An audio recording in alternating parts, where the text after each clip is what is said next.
ഹരേ കൃഷ്ണ. നമുക്ക് പ്രാർത്ഥനയിൽ കിടക്കാം. ഓം നമോ ഭഗവതേ വാസുദേവായ, ഓം നമോ ഭഗവതേ വാസുദേവായ, ഓം നമോ ഭഗവതേ വാസുദേവായ, ഓം നമോ ഭഗവതേ വാസുദേവായ. നാരായണം നമസ്കൃത്യം നരം ചൈവ നരോത്തമം ദേവീം സരസ്വതിം വ്യാസം തതോ ജയമുദിരയേത് നഷ്ടപ്രായേഷു ഭദ്രേഷു നിത്യം ഭാഗവത സേവയാ ഭാഗവതേ ഉത്തമ ശ്ലോകേ ഭക്തിർഭവതി നഷ്ടകീം. മൂകം കരോതി വാചാലം പങ്കും ലംഘയതേ ഗിരി യത്കൃപതമഹം വന്ദേ പരമാനന്ദമാധവം. ശ്രീഗുരുദീനതാരിണം ശ്രീചൈതന്യമീശ്വരം വാജ്ഞാനതിമിരാന്ധ്യസ്യ ജ്ഞാനാഞ്ജലശലാകയാ ചക്ഷുർമിലിതം യേന തസ്മൈ ശ്രീഗുരുവേ നമഃ. ശ്രീചൈതന്യം മനോഭീഷ്ടം സ്ഥാപിതം യേന ഭൂതലേ സ്വയം രൂപകഥാ മഹ്യം തദാതിസഭാന്തികം വന്ദേഹം ശ്രീഗുരു ശ്രീയുതപദകമലം ശ്രീഗുരും വൈഷ്ണവാംശ ശ്രീരൂപം സാഗരജാതം സഗണരഘുനാഥാനിദം തം സജീവം സാദൈവം സാവധൂതം പരിജനസഹിതം കൃഷ്ണചൈതന്യദേവം ശ്രീരാധാകൃഷ്ണപാദാൻ സഹനലളിത ശ്രീവിശാഖാനിം താം സ. ഹേ കൃഷ്ണ കരുണാ സിന്ധോ ദീനബന്ധോ ജഗത്പദേ ഗോപേശ ഗോപികാകാന്ത രാധാകാന്ത നമസ്തുതേ. തപ്തകാഞ്ചന ഗൗരാംഗേ രാധേ വൃന്ദാവനേശ്വരി വൃഷഭാനുസുതേ ദേവി പ്രണമാമി ഹരിപ്രിയേ. വാഞ്ചാകൽപതരൂപേക്ഷ കൃപാ സിന്ധിഭ്യേവ ച പതിനാം ഭാവനേഭ്യോ വൈഷ്ണവേഭ്യോ നമോ നമഃ. നമോ വിഷ്ണുപാദായ കൃഷ്ണപ്രേഷ്ഠായ ഭൂതലേ ശ്രീമതേ ഭക്തിവേദാന്ത സ്വാമിന്നിധി നാമിനെ. നമസ്തേ സാരസദേവേ ഗൗരവാണി പ്രചാരിണേ നിർവിശേഷശൂന്യവാദി പാശ്ചാത്യദേശധാരിണി. ജയ ശ്രീകൃഷ്ണ ചൈതന്യ പ്രഭു നിത്യാനന്ദ ശ്രീ അദ്വൈത ഗദാധര ശ്രീവാസാദി ഗൗരഭക്തവൃന്ദ. ഹരേ കൃഷ്ണ കൃഷ്ണ കൃഷ്ണ ഹരേ ഹരേ. ഹരേ രാമ രാമ രാമ ഹരേ ഹരേ. ഹരേ കൃഷ്ണ കൃഷ്ണ കൃഷ്ണ ഹരേ ഹരേ. ഹരേ രാമ രാമ രാമ ഹരേ ഹരേ. ഹരേ കൃഷ്ണ കൃഷ്ണ കൃഷ്ണ ഹരേ ഹരേ. ഹരേ രാമ രാമ രാമ ഹരേ ഹരേ. ഹരേ കൃഷ്ണ. പ്രഭാതിക്ക് ജയ ഗുരുദേവ് ജനകോടി വൈഷ്ണവ ഭക്തർക്ക് ജയ്. ഹരേ കൃഷ്ണ. എല്ലാവർക്കും പ്രണാമം.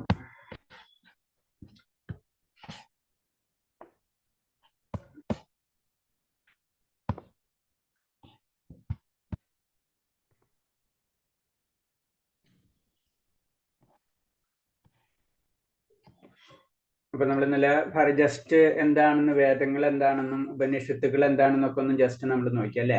അപ്പൊ നമുക്ക് ഈശാവാസ്യ ഉപനിഷത്തിലേക്ക് കിടക്കാം. ഈശാവാസ്യ ഉപനിഷത്ത് എന്ന് പറയുമ്പോൾ നമുക്കറിയാം വേദങ്ങൾ, അതായത് ഋഗ്വേദത്തിലെ യജുർവേദത്തിലെ ശുക്ല യജുർവേദത്തിൽ വരുന്നതാണ് ഈശാവാസ്യ ഉപനിഷത്തും. ഓരോ വേദത്തിനും അതിൻ്റെതായ ഉപനിഷത്തുകളുണ്ട്.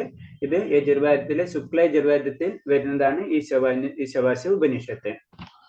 അപ്പൊ അതില് പറയുന്ന കാര്യങ്ങൾ അത് പറയാൻ നമ്മൾ ഇന്നലെ പറഞ്ഞു. കാരണം അതിലാണ് ഈശ്വര സങ്കല്പത്തെ പറ്റി ശരിക്കും വർണ്ണിച്ചിട്ടുള്ളതാണ് ഈ ഈശാവാസ്യ ഉപനിഷത്ത്. എന്താണ് ഈശ്വരൻ എന്നുള്ള കറക്റ്റ് ഡെഫിനിഷൻ നമുക്ക് അതിൽ നിന്ന് നമുക്ക് കിട്ടുന്നുണ്ട്. അതാണ് ഈശാവാസ്യ ഉപനിഷത്ത് നമ്മൾ പഠിക്കാനുള്ള കാരണം. ബാക്കി എല്ലാതും പറയുന്നുണ്ട്. എല്ലാ ഉപനിഷത്തുകളെല്ലാതും ജനറൽ ആയിട്ട് പറയുമ്പോ നമുക്കറിയാം. കാരണം ഭഗവാന്റെ സങ്കല്പത്തെ ഇൻഡയറക്റ്റ് വേയിൽ, ഡയറക്റ്റ് വേയിൽ അല്ല ഇൻഡയറക്റ്റ് വേയിൽ സംസാരിക്കുന്നുണ്ട്. അതാണ് ഈ ഉപനിഷത്തുകളെല്ലാതും. അപ്പൊ ഇതില് ഡയറക്റ്റ് ആയിട്ട് ഭഗവാനെ പറ്റി എന്താണെന്നും എല്ലാതും ഇവിടെ നിന്ന് തുടങ്ങുന്നൊക്കെ ഉള്ള കാര്യങ്ങളാണ് ശരിക്കും ഈശാവാസ്യ ഉപനിഷത്തിൽ പറഞ്ഞത്. അതിൽ കറക്റ്റായിട്ട് ഭഗവാന്റെ ശക്തിനെ പറ്റി കറക്റ്റ് നേരിട്ട് അങ്ങോട്ട് പറയാണ്. അതാണ് ഇതിന്റെ പ്രത്യേകത. അപ്പൊ ഇതൊക്കെ നമുക്കറിയാം. പ്രഭാസ്വാമി എന്ന് പറഞ്ഞത് അതൊക്കെ നമുക്ക് നമുക്കറിയാം. അത് എസി ഭക്തിവാനന്ദ പ്രഭാസ്വാമിയാണ് അത് എന്താണ് വ്യാഖ്യാനിച്ചിട്ടുള്ളത്. നമുക്ക് മനസ്സിലാവേണ്ട രീതിയിൽ ഈശാവാസ്യ ഉപനിഷത്ത് നമുക്ക് ഇത് ചെയ്ത് തന്നിട്ടുള്ളത് അല്ലെ, വ്യാഖ്യാനിച്ചു തന്നിട്ടുള്ളത്. പിന്നെ ഈശാവാസ്യ ഉപനിഷത്തിന്റെ സെക്ഷൻ പറയുമ്പോൾ നമുക്ക് 18 മന്ത്രങ്ങൾ, 18+1 19 മന്ത്രങ്ങളാണ് ഉള്ളത്. ഒന്ന് ധാന്യശ്ലോകം, പിന്നെ 18 മന്ത്രങ്ങളാണ്. അങ്ങനെ 19 മന്ത്രങ്ങളുണ്ട് ഈശാവാസ്യ ഉപനിഷത്തില്. അതിൽ ആദ്യത്തെ ധാന്യശ്ലോകവും പിന്നെ 1 തൊട്ട് 3 വരെയുള്ള മന്ത്രം എന്താണ് പറയണെന്ന് വെച്ച് കഴിഞ്ഞാല് കൃഷ്ണനുമായിട്ടുള്ള ബന്ധത്തിൽ കർമ്മം ചെയ്യുന്നത് കൊണ്ട് ലഭിക്കുന്ന പൂർണ്ണത. നമ്മൾ ഭഗവാനായിട്ട് കർമ്മം ചെയ്യുമ്പോൾ എങ്ങനെയാണ് നമുക്ക് പൂർണ്ണത ലഭിക്കുന്നത് എന്നതാണ് 1 തൊട്ട് 3 വരെയുള്ള മന്ത്രങ്ങളിൽ പറഞ്ഞു. അതുകൂടാതെ ഈശാവാസ്യ ബോധത്തിൽ പ്രവർത്തിക്കുന്നതിന്റെ പ്രയോജനങ്ങൾ, എന്തുകൊണ്ടാണ് നമ്മൾ കൃഷ്ണബോധത്തിൽ പ്രവർത്തിക്കുന്നത്, അതിന്റെ പ്രയോജനങ്ങൾ എന്തെല്ലാം, അത് 1 തൊട്ടുള്ള 3 വരെ മന്ത്രങ്ങളിൽ നമുക്ക് കാണാൻ കഴിയും. ഭഗവാന്റെ ഉടമാവകാശം തിരിച്ചറിയാൻ കഴിയാത്തവരുടെ വിധി. ഭഗവാൻ എല്ലാതും ഭഗവാന്റെ സൃഷ്ടിയാണ്. അപ്പൊ എല്ലാതും ഭഗവാന്റെ ഇന്ന് സ്വന്തം, നമ്മുടേതല്ല, നമ്മുടേതായിട്ട് ഒന്നുമില്ല. അപ്പൊ അത് തിരിച്ചറിയാൻ പറ്റാത്ത വ്യക്തികളുടെ വിധി എന്തായിരിക്കും? അപ്പൊ 3 കാര്യങ്ങളാണ്, 1 തൊട്ട് 3 വരെയുള്ള മന്ത്രങ്ങളിൽ പറയുന്നത്. 1 എന്ന് പറഞ്ഞത് കൃഷ്ണനുമായുള്ള ബന്ധത്തിൽ കർമ്മം ചെയ്യുന്നത്. അപ്പൊ നമ്മൾ കൃഷ്ണനുമായിട്ടുള്ള ബന്ധത്തിൽ കർമ്മം ചെയ്യണം. അപ്പൊ അങ്ങനെ ചെയ്യുമ്പോൾ നമുക്ക് കിട്ടുന്ന ഗുണങ്ങൾ എന്തെല്ലാമാണ്, അതിൽ നിന്ന് കിട്ടുന്ന പൂർണ്ണത എന്താണ്? അഥവാ നമ്മൾ ഭഗവാന്റെ ഉടമാവസ്ഥയെ തിരസ്കരിച്ചുകൊണ്ട് നമ്മൾ ചെയ്തു കഴിഞ്ഞാൽ നമുക്കുണ്ടാവുന്ന വിധികൾ, നമുക്കുണ്ടാവുന്ന ക്ലേശങ്ങൾ എന്തെല്ലാമാണ്? ഇതാണ് 1 തൊട്ട് 3 വരെയുള്ള മന്ത്രങ്ങളിൽ കൂടെ നമുക്ക് പറഞ്ഞു തരുന്നത് ഈശാവാസ്യോപനിഷത്തില്. 4 തൊട്ട് 8 വരെയുള്ള മന്ത്രങ്ങളിൽ പറയുന്നത് അചിന്തീയമായ ഭഗവാൻ ഒരു മഹാഭാഗവതന് മാത്രമേ അറിയാൻ കഴിയുള്ളൂ. ഭഗവാനെ അറിയണമെങ്കിൽ ശരിക്കും ഒരു ഭക്തന് മാത്രമേ അറിയാൻ കഴിയുള്ളൂ എന്നാണ് 4 തൊട്ടിട്ടുള്ള 8 വരെയുള്ള മന്ത്രങ്ങളിൽ പറയുന്നത്. ഭഗവാനെ അറിയണമെങ്കിൽ ഭക്തന് മാത്രമേ കഴിയുള്ളൂ. പിന്നെ 9 തൊട്ട് 11 വരെയുള്ള മന്ത്രങ്ങളിൽ പറയുന്നത് ജ്ഞാനവും അജ്ഞാനവും തമ്മിലുള്ള വ്യത്യാസം, ജ്ഞാനം എന്താണ്, അജ്ഞാനം എന്താണ് നമുക്ക് പറഞ്ഞു തരാണ്. ജ്ഞാനത്തിനെ പോഷിപ്പിക്കുന്നതിനെയും അജ്ഞാനത്തിനെയും താരതമ്യം ചെയ്യുന്നു. ജ്ഞാനവും അജ്ഞാനവും എന്താണെന്ന് നമുക്ക് വിശദമായിട്ട് പറഞ്ഞു തരുന്നു. അതായത് ഭഗവാനെ കുറിച്ചുള്ള അറിവ് ജ്ഞാനം, ഭഗവാനെ കുറിച്ചല്ലാത്ത ഏതൊരു അറിവും അജ്ഞാനമാകുന്നു. അതിനെ പറ്റിയാണ് 9 തൊട്ട് 11 വരെയുള്ള മന്ത്രങ്ങളിൽ പറയുന്നത്. പിന്നെ 12 തൊട്ട് 14 വരെയുള്ള മന്ത്രങ്ങളിൽ നിരപേക്ഷ ആരാധന ആപേക്ഷികമായ ആരാധനയുമായി താരതമ്യം ചെയ്യുന്നു. അപ്പൊ എന്താണ്? ഭഗവാന്റെ വ്യക്തിഗത രൂപവും അവ്യക്തിഗത രൂപത്തിൽ തമ്മിലുള്ള ഒരു താരതമ്യമാണ് ഏതാണ് 12 തൊട്ട് 14 വരെയുള്ള മന്ത്രങ്ങളില്. 15 തൊട്ട് 19 വരെയുള്ള മന്ത്രങ്ങളില് ഭഗവാന്റെ ആത്മീയ രൂപം വെളിപ്പെടാനുള്ള പ്രാർത്ഥനകളാണ്. അപ്പൊ ഭഗവാൻ ഒരു ആത്മീയ രൂപമുണ്ടും അതിന്റെ ചുറ്റും നമുക്കറിയാം ബ്രഹ്മജ്യോതി ഉണ്ട് എന്നൊക്കെ അറിയാം അല്ലെ. അപ്പൊ ബ്രഹ്മജ്യോതിയൊക്കെ നീക്കിയിട്ട് അങ്ങയുടെ ആ സുന്ദരമായിട്ടുള്ള മുഖം അത് എനിക്ക് കാണിച്ചു തരണമെന്ന് ഭക്തൻ പ്രാർത്ഥിക്കുന്ന പ്രാർത്ഥന ഗീതങ്ങളാണ് ശരിക്കും 15 തൊട്ട് 19 വരെയുള്ള മന്ത്രങ്ങൾ. അപ്പൊ ഭഗവാന്റെ രൂപം ആദ്യം അവ്യക്തിഗത രൂപത്തിൽ നിന്ന് വ്യക്തിഗത രൂപത്തിലാക്കി തരണമേ എന്ന് പ്രാർത്ഥിക്കുകയാണ് ശരിക്കും. അതാണ് 15 തൊട്ട് 10. അതിൽ നമുക്ക് ക്ലിയർ ആയിട്ട് മനസ്സിലാവുന്ന ഭഗവാനായ രൂപത്തെ പറ്റി ഇതാണ് പറയുന്നത്. പിന്നെ ഇതില് 7 വിഷയങ്ങൾ ചർച്ച ചെയ്യുന്നുണ്ട്. ഈശാവാസ്യോപനിഷത്തില് 7 വിഷയങ്ങൾ ചർച്ച ചെയ്യുന്നുണ്ട്. 1 ജ്ഞാനം, അതായത് വിജ്ഞാന സിദ്ധാന്തം, ജ്ഞാനം, അറിവ് അല്ലെ. ജീവജാലങ്ങള്, ആത്മീയതയും ഭൗതികവാദവും വ്യക്തിഗതവാദത്തെ പരാജയപ്പെടുത്തുന്നു. ഭക്തി, പരമസത്യം, ഈശ്വരവാസ്യ തത്വം. ഇങ്ങനത്തെ കാര്യങ്ങൾ, ജ്ഞാനം, അറിവ്. എന്താണ് ജ്ഞാനം? സത്യം, സത്യത്തെ പറ്റിയുള്ള ഒരു അന്വേഷണം ഇതിൽ നടക്കുന്നുണ്ട്. ജീവജാലങ്ങൾ, നമ്മളെല്ലാവരും ജീവാത്മാക്കളാണെന്നുള്ള ഒരു അറിവ് നമുക്ക് മനസ്സിലാവുന്നുണ്ട്. ആത്മീയത എന്താണ്, ഭൗതികത എന്താണെന്ന് നമുക്ക് മനസ്സിലാവും. അതായത് നമുക്കറിയാം അല്ലെ, നമ്മള് മുക്താത്മാവും ബദ്ധാത്മാവും ഇതൊക്കെ തമ്മിലുള്ള വ്യത്യാസങ്ങള്. പിന്നെ എന്താണ്? ഭഗവാന് രൂപമില്ല, ഭഗവാൻ അദ്വൈതം അല്ലെങ്കിൽ വ്യക്തിഗത രൂപമില്ല, ഒരു അവ്യക്തിഗത രൂപമാണ്, ഭഗവാന് രൂപമില്ല എന്നുള്ള ആശയത്തെ ഇത് ക്യാൻസൽ ചെയ്യുന്നുണ്ട്. അപ്പൊ അവ്യക്തിഗത വാദത്തെ പരാജയപ്പെടുത്തുന്നുണ്ട്. പിന്നെ ഭക്തി എന്താണ്, ഭക്തി എന്താണെന്ന് നമുക്ക് പരിചയപ്പെടുത്തി തരുന്നു. പരമസത്യം ആയ പരമസത്യം, ആ സത്യം എന്താണെന്ന് പറഞ്ഞു തരുന്നു. ഈശവാസു, ഈശ്വരനാൾക്കാലാണ് എല്ലാതും നിയന്ത്രിക്കുന്നുള്ള ആ സത്യവും നമുക്ക് പറഞ്ഞു. ഇങ്ങനെ 7 വിഷയങ്ങള് ഇതിൽ ചർച്ച ചെയ്യുന്നുണ്ട്. പിന്നെ അവതാരിക, അതായത് ഇൻട്രൊഡക്ഷൻ. ഈശാവാസ്യന്റെ ഇൻട്രൊഡക്ഷൻ പ്രഭാഷണം കുറച്ച് ഡീറ്റെയിൽ ആയിട്ട് പറഞ്ഞു തരുന്നുണ്ട്.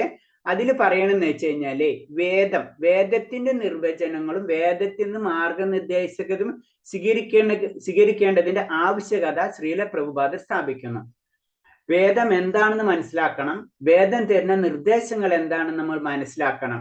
അപ്പൊ അങ്ങനെ നിർദ്ദേശങ്ങൾ നമ്മൾ എന്തുകൊണ്ട് സ്വീകരിക്കുന്നു, എന്താണ് അതിന്റെ ആവശ്യകത, ഇതൊക്കെ നമ്മൾ മനസ്സിലാക്കിയിരിക്കണം. ശ്രുതിയുടെ ഭാഗമായതിനാൽ ശ്രീ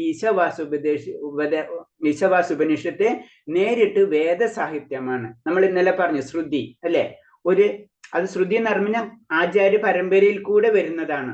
അപ്പൊ അതാണ് ശ്രുതി എന്ന് പറയുമ്പോ. അപ്പൊ അതെന്താണ്? വേദസാഹിത്യത്തിന്റെ പാർട്ട്, വേദസാഹിത്യം തന്നെയാണ്. അത് അത് സത്യമാണ്. ശ്രുതി എന്ന് പറഞ്ഞത് എപ്പോഴും സത്യമായിരിക്കും, അതിന് തെറ്റുണ്ടാവില്ല. അപ്പൊ അങ്ങനത്തെ കാര്യങ്ങളാണ് പറഞ്ഞത്. അപ്പൊ നമ്മൾ മെയിൻ ആയിട്ട് ഈശാവാസ്യോപനിഷത്തില് അവതാരികയില് പ്രഭാത സംസാരിക്കണമെന്ന് പറഞ്ഞു കഴിഞ്ഞാൽ എല്ലാതും വേദങ്ങളിൽ തന്നെ എടുത്തിട്ടുള്ളതാണ്.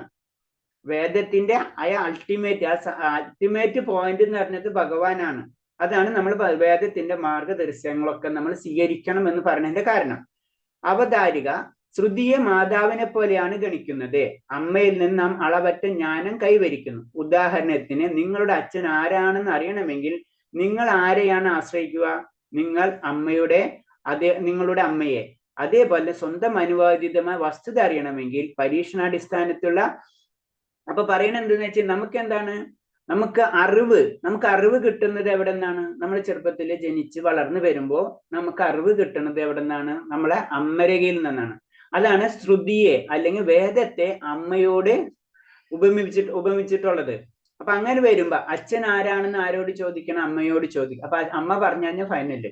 അതേപോലെ തന്നെ ആയിരിക്കണം വേദത്തിൽ പറഞ്ഞിട്ടുള്ള കാര്യങ്ങൾ. അതിനപ്പുറത്തേക്ക് ഒരു ചോദ്യമില്ല. അതാണ് വേദത്തിന്, അതാണ് ശ്രുതി. അതെപ്പോഴും സത്യമേ സത്യമായിരിക്കും. അതിന്റെ അപ്പുറത്തേക്ക് ചോദ്യമില്ല എന്നാണ് പറയുന്നത്. പിന്നെ അടുത്ത പറയുന്നത് വെച്ച് കഴിഞ്ഞാൽ, അതേപോലെ സ്വന്തം അനുഭവത്തിന് അതീതമായ വസ്തുക്കൾ അറിയണമെങ്കിൽ പരീക്ഷണാടിസ്ഥാനത്തിലുള്ള അറിവിന് അതീതമായ കാര്യങ്ങൾ അറിയേണ്ടതുണ്ടെങ്കിൽ, ഇന്ദ്രിയമായ അറിവിന് ആവശ്യമെങ്കിൽ നിങ്ങൾ വേദങ്ങൾ സ്വീകരിക്കേണ്ടി വരും.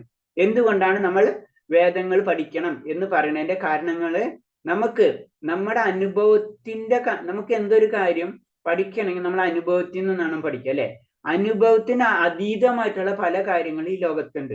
അതെന്താണെന്ന് അറിയണമെങ്കിൽ, പിന്നെ പരീക്ഷണ സ്ഥാനത്തിനുള്ള അറിവിന് അതീതമായി നമ്മൾ എന്തൊരു കാര്യം പിന്നെ സ്ഥിരീകരിക്കേണ്ടതാണ് പരീക്ഷണങ്ങളിലൂടെ, അല്ലെ? ഒന്ന് നമുക്ക് അനുഭവങ്ങള്, ഒന്ന് നമ്മുടെ പരീക്ഷണങ്ങള്. പിന്നെ നമ്മൾ സ്വീകരിക്കേണ്ടത് നമ്മൾ ഇന്ദ്രിയങ്ങൾ കൊണ്ട് പല അറിവുകൾ നേടിയെടുക്കും.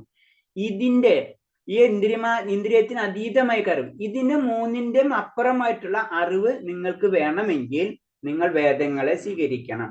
ചുരുക്കി പറഞ്ഞു കഴിഞ്ഞാൽ എന്താണ്? ഭൗതികതയല്ല ആത്മീയത എന്ന് പറഞ്ഞു തരാണ്. അതായത് നമ്മൾ ജനറലായിട്ട് നമുക്ക് എന്തെങ്കിലും അറിയണമെങ്കിൽ നമ്മളെ അനുഭവമാണ് നമ്മളെ ഗുരു, അല്ലെ? ജനറലായിട്ട് പറയും. രണ്ടാമത് നമ്മൾ പരീക്ഷിക്കും, പല കാര്യങ്ങളും ശരിയാണോ തെറ്റോ നമ്മൾ പരീക്ഷിക്കും. മൂന്നാമത്തെ നമ്മൾ ഇന്ദ്രിയം കൊണ്ട് നമ്മളത് അളക്കും, അല്ലെ? കണ്ണുകൊണ്ട് കാണും, കേൾക്കും. ഇതിന്റെ അപ്പുറത്ത് എന്തോ ഉണ്ട്. അതറിയണമെങ്കിൽ നിങ്ങൾ വേദങ്ങൾ സ്വീകരിക്കേണ്ടി വരും. അതാണ് ഇതിൽ പറഞ്ഞു തരുന്നത്.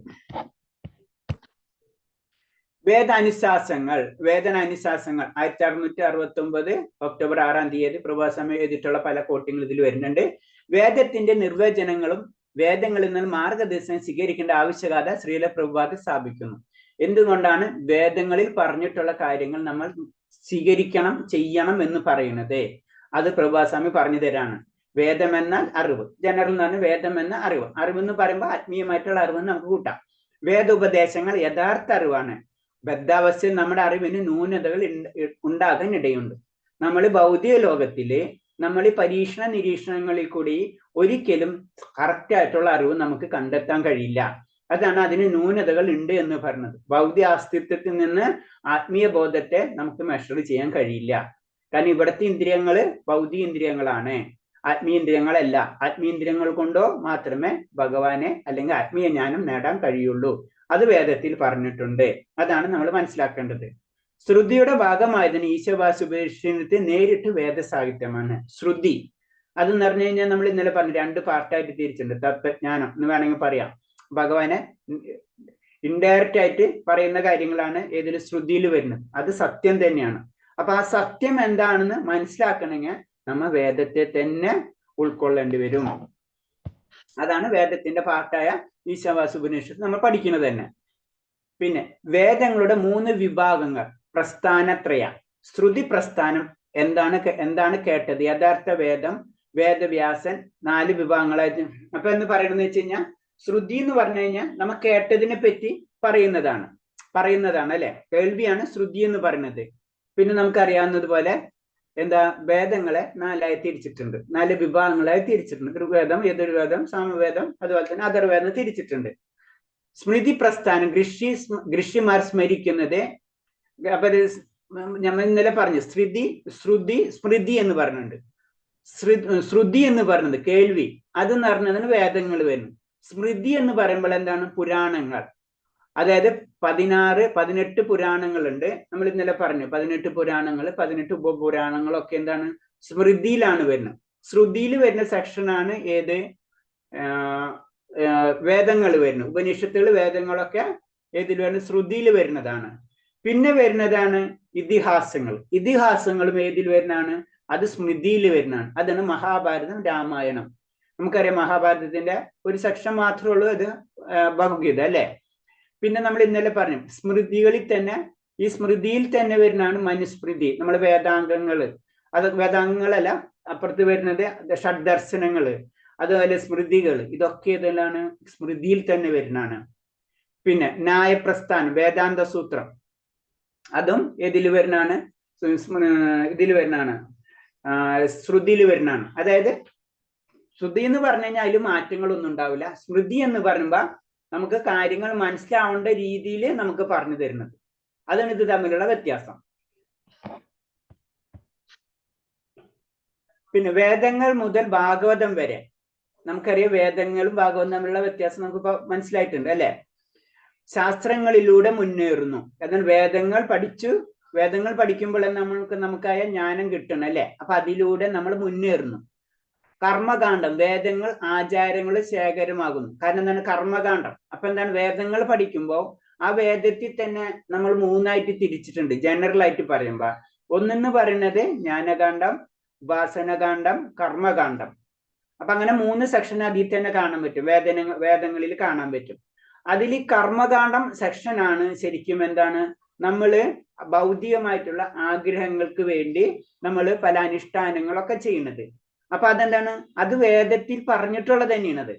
അപ്പൊ അങ്ങനെ ചെയ്യുമ്പോൾ എന്താണ്? അതിലൂടെ നമ്മൾ പതുക്കെ ശുദ്ധീകരിക്കുകയാണ്. അപ്പൊ ശാസ്ത്രം എന്താണെന്ന് മനസ്സിലായി, ആ ശാസ്ത്രത്തിനനുസരിച്ച് പല കാര്യങ്ങൾ നമ്മൾ ചെയ്യണം. അപ്പൊ ഇനീഷ്യൽ സ്റ്റേജിൽ നമ്മൾ ചെയ്യുക എന്ത് വേണ്ട? ഭൗതികമായിട്ടുള്ള ആ സുഖ സൗകര്യങ്ങൾക്ക് വേണ്ടിയിട്ടുള്ള കാര്യങ്ങൾ. ഭൗതികം എന്ന് പറയുമ്പോൾ പുണ്യലോകത്ത് പോണതും ചന്ദ്രലോകത്തിൽ പോണതും ഇതൊക്കെ എന്താണ്? കർമ്മകാന്ഡത്തിന്റെ സെക്ഷനിൽ തന്നെയാണ് വരുന്നത്. പക്ഷെ എന്താണ് അവിടെ ആ കർമ്മം എന്ന് പറഞ്ഞതാണ് ശരിക്കും കർമ്മം, വികർമ്മം, അകർമ്മം എന്ന് പറയുമ്പോൾ ഇതാണ് കർമ്മം. കാരണം എന്താണ്? അനുഷ്ഠാനങ്ങൾ, പുണ്യകർമ്മങ്ങള്, ധാർമ്മികമായിട്ടുള്ള ചിന്താഗതികള്, ഇതിൽ കൂടെ ഒക്കെ നമ്മൾ യാത്ര. അപ്പൊ വേദം പഠിക്കുന്നു, അതിൽ കൂടെ നമ്മൾ യാത്ര ചെയ്ത് പിന്നെ നമ്മൾ അടുത്തതിന് വേദാന്തം, ഉപനിഷത്തിലേക്ക് കടക്കാണ്. നമുക്ക് മനസ്സിലാവണേ ഇതിന്റെ അവസാനം എന്ന് പറയുന്നത് എന്താണ്? ഭഗവാന്റെ അറിവ്, ആ തത്വജ്ഞാനമാണെന്ന് നമുക്ക് അടുത്തിരിക്കുക. ഭഗവാന്റെ ആ സത്യത്തിലേക്ക് നമ്മൾ അടുക്കണം, വേദാന്തം. അപ്പൊ നമ്മൾ പല വഴി കൂടെ വേദം എന്താണെന്ന് ജനറൽ ആയിട്ട് കിട്ടി. അത് കഴിഞ്ഞിട്ട് അതിൽ കൂടെ നമ്മൾ മുന്നേറി കർമ്മകാന്ഡത്തിൽ കൂടെ പല സെക്ഷനിൽ കൂടെ കടന്നുപോയി. അത് കഴിഞ്ഞ് ഉപനിഷത്തിലേക്ക് നമ്മൾ എത്താണ്, ആ പരമസത്യത്തിലേക്ക് നമ്മൾ അടുക്കാണ്. അതാണ് ഉപനിഷത്ത്. അങ്ങനെ അടുത്ത് അതിന്റെ കാര്യങ്ങൾ ചെയ്യുന്ന സമയത്ത് നമുക്ക് വീണ്ടും എന്ത് വേണ്ടി വരും? അതിന്റെ പ്രവർത്തന രീതികളും അതിന്റെ ഒന്നും കൂടെ അത് ശരിക്കും മനസ്സിലാവാൻ വേണ്ടി അതിന് ഇതിഹാസങ്ങളായും പുരാണങ്ങളായിട്ടും നമ്മൾ അവിടെ മാറ്റപ്പെടുകയാണ് ചെയ്യുന്നത്. ആ പുരാണങ്ങളിൽ ഒന്നാണ് നമുക്കറിയാം, 18 പുരാണങ്ങളിൽ ഒന്നാണ് ഭാഗവതം അല്ലെ. നമുക്ക് ഭാഗവതം വായിക്കുമ്പോൾ എന്താണ് പ്രത്യേകത? ശരിക്കും പറഞ്ഞ ഒരു കഥ രൂപത്തിൽ ഭഗവാന്റെ ചരിത്രങ്ങളും എല്ലാതും അല്ലെ, ലീലകളൊക്കെയാണ് അതിൽ എഴുതിയിട്ടുള്ളത്. അപ്പൊ എന്താണ്? അത് കേൾക്കും തോറും നമുക്ക് എന്താണ്? ഭഗവാനോട് ഭക്തി വളർന്നു വരികയാണ് ചെയ്യുന്നത്. അപ്പൊ ഒരെണ്ണത്തിൽ തിയറിയാണ്, മറ്റേത് നമുക്കറിയാം പ്രാക്ടിക്കലായിട്ട് കാര്യങ്ങൾ ചെയ്യുമ്പോഴാണ് നമുക്ക് ആ സബ്ജക്റ്റ് കൊണ്ട് ഇഷ്ടപ്പെടാം. അതാണ് ശരിക്കും പുരാണങ്ങളിൽ കൂടെ ചെയ്യുന്നത്. പക്ഷെ സത്യം എന്താണ്? അത് ജ്ഞാനമാണ്, അല്ലെങ്കിൽ അത് ഉപനിഷത്താണ്. അതിന് ഈശാവാസ്യ ഉപനിഷത്തിൽ കൂടെ ഒരു പോയിന്റ് പറഞ്ഞു തരും. 108 ഉപനിഷത്തിലെ ഒരു ഉപനിഷത്ത് മാത്രം. പിന്നെ ഹേമാദ്രി മുനിയുടെ മുക്തബലം. അപ്പൊ ഇത് ഒരു ഹേമാദ്രി എന്ന് പറഞ്ഞൊരു മുനി ഉണ്ടായിരുന്നു, വേദങ്ങളിൽ തന്നെ ആ സമയത്ത് ഉണ്ടായിരുന്ന ഒരു പ്രസിദ്ധനായിട്ടുള്ള ഒരു മുനി എന്ന് കൂട്ടിയാൽ മതി. അപ്പൊ പരമദിവ്യത്വം പുരുഷൻ സംസാരിക്കുന്ന പോലെയാണ് 4 വേദങ്ങളും നമ്മളെ ഉപദേശിക്കുന്നത്. അപ്പൊ ഈ വേദങ്ങൾ നമുക്കറിയാം ആർക്കാണ് കൊടുത്തത്? ബ്രഹ്മാവിന്റെ ഹൃദയത്തിലേക്കാണ് കൊടുക്കുന്നത് അല്ലെ. അപ്പൊ എന്താണ് ശരിക്കും വേദങ്ങൾ എന്ന് പറഞ്ഞത്? നമ്മളോട് സംസാരിക്കുന്ന, ഭഗവാൻ നമ്മളോട് സംസാരിക്കുന്ന പോലെയാണ് വേദങ്ങൾ നമ്മൾ ഉപദേശിക്കുന്നത്. നമ്മൾക്കറിയാം നമ്മളെ ഭൗതിക ലോകത്തിലേക്ക് പോകുന്ന സമയത്ത് നമുക്ക് തന്നിട്ടുള്ള മാനുവലാണ് ശരിക്കും വേദങ്ങൾ. തിരിച്ചു വരേണ്ട മാർഗം കൂടെ നമുക്ക് തന്നിട്ടുണ്ട്. നമ്മളിപ്പോ മൊബൈൽ കൊടുത്തു വിടണ പോലെ തന്നെ കുട്ടികൾക്ക്. കാരണം അതില് നമുക്കറിയാം അവരെ തിരിച്ചു വിളിക്കാനുള്ള വഴിയോ അല്ലെങ്കിൽ അവരോട് പറയുന്ന പോലെ തന്നെ. ഇപ്പൊ എന്ന് പറഞ്ഞ പോലെ വേദങ്ങളാണ് നമ്മളെ ശരിക്കുമായ സത്യത്തിലേക്ക് അടുപ്പിക്കുന്നത്. അവർ നമ്മുടെ പ്രിയ സുഹൃത്തുക്കളെ പോലെയാണ് പുരാണങ്ങൾ നമ്മൾ ഉപദേശിക്കുന്നത്. കാരണം പുരാണങ്ങള് നമ്മൾ ഉപദേശിച്ചു തരുന്നത് നമ്മളെ സുഹൃത്തുക്കളെ പോലെയാണ്. കാര്യം മനസ്സിലാണെങ്കിലും നമ്മളെ സുഹൃത്തുക്കൾ നമ്മളോട് പറഞ്ഞു തരുന്ന പോലെയാണ് ശരിക്കും പുരാണങ്ങൾ നമ്മളോട് ചെയ്യുന്നത്. മഹാഭക്തന്മാരുടെ കവിതകൾ നമ്മളോട് സംസാരിക്കുന്ന അവർ നമ്മുടെ പ്രണയിനികളെ പോലെയാണ്. മഹാഭക്തന്മാർ കവിതകൾ അല്ലെ, അവര് ഭക്തി കവികൾ എന്നാ പറയാം. അവരെന്താണ്, അത് വളരെ സൗമ്യമായിട്ട് നമ്മളോട് വേറൊരു ഭാഷയിൽ അല്ലെ, അവരുടെ ഭാഷയിൽ നമുക്ക് പറഞ്ഞു തരാണ്. ഭക്തിയുടെ പല ലെവലുകളും നമുക്ക് ശ്രദ്ധിച്ചല്ലേ, ഇപ്പൊ പൂന്താനം ഏത് നാരായണീയമായില്ലെങ്കിലും അല്ലെങ്കിൽ പിന്നെ അങ്ങനെ ഭക്തിപരമായിട്ടുള്ള പല ഗ്രന്ഥങ്ങളുണ്ട്, അങ്ങനത്തെ കവികളുണ്ട്, ഭക്തി കവികൾ എന്നാണ് സാധാരണ പറയാം. അവരൊക്കെ ചെയ്യണത് എന്താണ്, നമ്മളെ വേറൊരു തലത്തിലേക്ക് നമ്മളെ കൊണ്ടുപോവാണ് ചെയ്യുന്നത്. വേദങ്ങളും പുരാണങ്ങളും കാവ്യങ്ങളും ഭാഗവതം ശ്രദ്ധാപൂർവം പഠിക്കാൻ സഹായിക്കുന്നു. അപ്പൊ ഇതെല്ലാതും എന്താണ്, നമ്മൾ അൾട്ടിമേറ്റ് ഭഗവാനെ പറ്റി പഠിക്കാൻ ഇതൊക്കെ സഹായിക്കും. അപ്പൊ ഇതെല്ലാതും ചുരുക്കി പറഞ്ഞാൽ ഇതൊക്കെ സഹായിക്കുന്ന ടൂൾസ് മാത്രമാണ്. ഇതെല്ലാതും ഇത് ചെയ്ത് എന്ന് വിചാരിച്ചിട്ട് നമ്മൾ അത് എത്തണമെന്നില്ല. പക്ഷെ ഇത് ചെയ്യുമ്പോൾ എന്താണ്, അതിലെത്താനുള്ള സാധ്യത വളരെ കൂടുതലാണ്. അല്ലെങ്കിൽ ഇതിൽ കൂടെ പോകുമ്പോഴാണ് വളരെ എളുപ്പത്തിൽ നമുക്ക് അവിടെ എത്താൻ കഴിയുക. അതാണ് വേദങ്ങളും ഉപനിഷത്തുകളും അല്ലെങ്കിൽ പുരാണങ്ങളും നമ്മൾ പഠിക്കണം, വായിക്കണം, അറിയണം എന്ന് പറയുന്നത്. അതിൽ കൂടെ നമുക്ക് വളരെ പെട്ടെന്ന് ആ ഭക്തി മാർഗത്തിലേക്ക് നമുക്ക് കടക്കാൻ കഴിയും. കാരണം ഈശ്വരൻ എന്താണെന്ന് ശരിക്കും ആ ഉപനിഷത്തിലും വേദങ്ങളിലും നമുക്ക് പറഞ്ഞു തന്നിട്ടുണ്ട്. പുരാണങ്ങളിൽ അത് നേരിട്ട് അങ്ങോട്ട് പറയും, മറ്റേ ഇല്ല അത് ഇൻഡയറക്റ്റ് ആയിട്ട് പറഞ്ഞത് മാത്രമേ ഉള്ളൂ. പിന്നെ വേദങ്ങൾക്കുള്ളിലെ കൂടുതൽ ഭാഗങ്ങൾ, അത് നമ്മൾ ഇന്നലെ ഇൻഡയറക്റ്റ് ആയിട്ട് പറഞ്ഞത് സംഹിതകള്, ബ്രാഹ്മണങ്ങള്, ആരണ്യകങ്ങള് എന്നൊക്കെ നമ്മൾ ഇന്നലെ പറഞ്ഞു അല്ലെ. അപ്പൊ അതൊക്കെ എന്താണ്, ഇതൊക്കെ വേദങ്ങൾ ഉള്ളിലുള്ള കാര്യങ്ങളാണ്. പല കാര്യത്തിനും പല രീതികൾ ഉപയോഗിക്കുന്നു മാത്രം. ബ്രാഹ്മണങ്ങൾ, ആരണ്യങ്ങൾ, ഉപനിഷത്തുകൾ, ഈ കാര്യങ്ങൾ. ബ്രാഹ്മണങ്ങൾ അത് നമ്മൾ ഇന്നലെ പറഞ്ഞു, അതായത് ആചാരങ്ങളൊക്കെ പറ്റിയിട്ടുള്ള വിവരണങ്ങളാണ്. അനുഷ്ഠാനങ്ങൾ, അതായത് യജ്ഞങ്ങൾ, ഇതൊക്കെ എങ്ങനെയാണ്, എന്തുകൊണ്ട് ചെയ്യണം, ഏത് രീതിയിൽ ചെയ്യണം, അങ്ങനത്തെ ഉള്ള കാര്യങ്ങളാണ് ബ്രാഹ്മണങ്ങളിൽ വരുന്നത്. പിന്നെ ആരണ്യങ്ങൾ എന്ന് പറയുമ്പോൾ അതെന്ന് പറഞ്ഞു കഴിഞ്ഞാൽ വിജനമായ സ്ഥലത്ത് അങ്ങനത്തെ സ്ഥലത്ത് നമ്മൾ ഏത് രീതിയിൽ ജീവിക്കണം, ഏത് രീതിയിൽ ആചാരങ്ങൾ ചെയ്യണം, ഇങ്ങനത്തെ ഉള്ള കാര്യങ്ങൾ വിശദീകരിക്കുന്ന ഗ്രന്ഥമാണ് ആരണ്യങ്ങൾ. അത് നമ്മൾ ഇന്നലെ പറഞ്ഞു. ഇതേപോലെ തന്നെ ഓരോ വേദത്തിനും അതിൻ്റെതായ ആരണ്യങ്ങളുണ്ട്. അപ്പൊ അതില് ഇല്ലാത്തതെന്ന് പറഞ്ഞത് ധനുർവേദത്തിനും ഇതേപോലെ തന്നെ അഥർവേദത്തിന് ആരണ്യങ്ങളില്ല. പിന്നെ 2 വേദത്തിന് ആരണ്യങ്ങളുണ്ട്. പക്ഷെ ബാക്കി എല്ലാത്തിനും എന്തുണ്ട്, ഉപനിഷത്തുകൾ എല്ലാത്തിനും ഉണ്ട്, സംഹിതകൾ എല്ലാത്തിനും ഉണ്ട്. എല്ലാ വേദങ്ങൾക്കും സംഹിതകളുണ്ട്, എല്ലാ വേദങ്ങൾക്കും ബ്രാഹ്മണങ്ങളുണ്ട്, എല്ലാ വേദങ്ങളും ആരണ്യങ്ങളുണ്ട്, എല്ലാ വേദങ്ങൾക്കും ഉപനിഷത്തുകളുണ്ട്. അപ്പൊ നമുക്കിപ്പോ പഠിക്കുന്ന ഈശാവാസ്യ ഉപനിഷത്ത് അത് ഏത് യജുർവേദത്തിന്റെ ഉപനിഷത്താണ്. അതാണ് ആരണ്യങ്ങൾ പറഞ്ഞു. ഉപനിഷത്തുകൾ എന്ന് പറയുമ്പോഴോ വേദങ്ങളുടെ തത്വചിന്താ വിഭാഗങ്ങൾ, അതാണ് നേരിട്ടല്ല എന്ന് പറയുന്നത്. അതാണ് ഉപനിഷത്തില് ഭഗവാനെ പറ്റി പറയുമ്പോൾ നേരിട്ടല്ല, ഇൻഡയറക്റ്റ് ആയിട്ടാണ്. നമുക്കറിയാം ഗുരു ശിഷ്യ സംവാദമാണ് എല്ലാ ഉപനിഷത്തിലും നടക്കുന്നത്. മാക്സിമം ഉപനിഷത്തില് ഗുരു ശിഷ്യ സംവാദമാണ്. അപ്പൊ ഗുരുവിനോട് ഭഗവാനെ പറ്റി പല രീതിയിലും പല ശിഷ്യന്മാരും ചോദിക്കുന്നതാണ് ശരിക്കും. അപ്പൊ ഒരു കാര്യത്തെ തന്നെ പല രീതിയിലും പറഞ്ഞു കൊടുക്കാണ്, അത് ശിഷ്യന്മാർക്ക് മനസ്സിലാവും. അതാണ് പല രീതിയിലുള്ള ഉപനിഷത്തിലും പല രീതിയിലും പറഞ്ഞു വരുന്നത്. സത്യത്തിൽ അൾട്ടിമേറ്റ് ഭഗവാനെ പറ്റിയാണ് ചോദിക്കുന്നത്. അത് ഭഗവാന്റെ അസ്തിത്വത്തെ പല രീതിയിലും പറഞ്ഞു കൊടുക്കുകയാണ് ചെയ്യുന്നത്. രേഷ് ഇത്തരം പറഞ്ഞതിൽ എന്തെങ്കിലും സംശയങ്ങൾ ഉണ്ടോ രേഷ്ണ?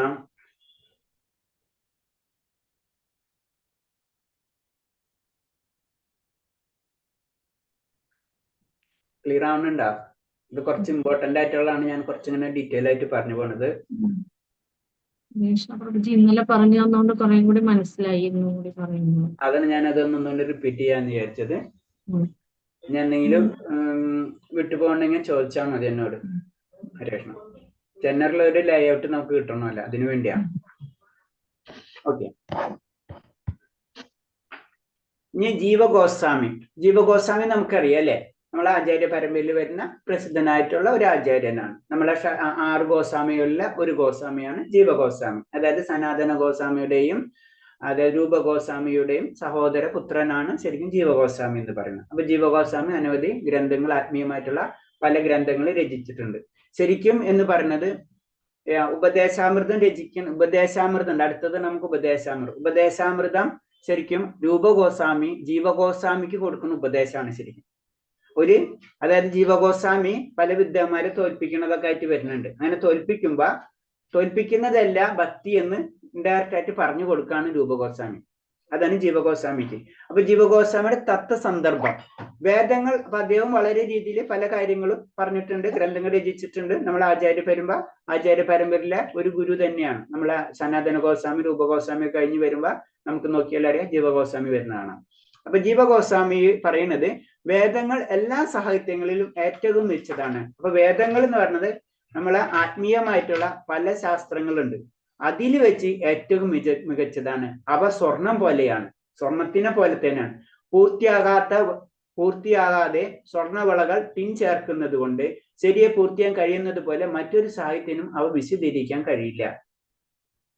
അപ്പൊ എന്താണ്, ശരിക്കും നമുക്കറിയാം ഇത് ഇല്ലാതെ എന്തിനൊരു തുടക്കം വേണമല്ല, ആ തുടക്കമാണിത്. പിന്നെ പല ശാസ്ത്രങ്ങളും ഒക്കെ വന്നിട്ടുണ്ടെങ്കിലും ഈ വേദമില്ലാതെ ഒന്നും ചെയ്യാൻ കഴിയില്ല എന്നാണ് പറയുന്നത്. അപ്പൊ വേദമാണ് ഇനീഷ്യൽ സ്റ്റേജിൽ വന്നിട്ടുള്ളത്, അതിലെല്ലാ സത്യങ്ങളുണ്ട്, അതിൽ നിന്നാണ് പലതും തിരിഞ്ഞു വന്നിട്ടുള്ളത്. ഇപ്പൊ നമുക്കറിയാം രൂപഗോസ്വാമി ആയാലും ഉപദേശാമൃതം നമ്മൾ പഠിച്ച്, ഉപദേശാമൃതം നോക്കിക്കഴിഞ്ഞാൽ അറിയാം എല്ലാ പുരാണങ്ങളെയും ഉപനിഷത്തുകളൊക്കെ കോട്ട് ചെയ്തിട്ടാണ് നമുക്കത് പറഞ്ഞു തരുന്നത്.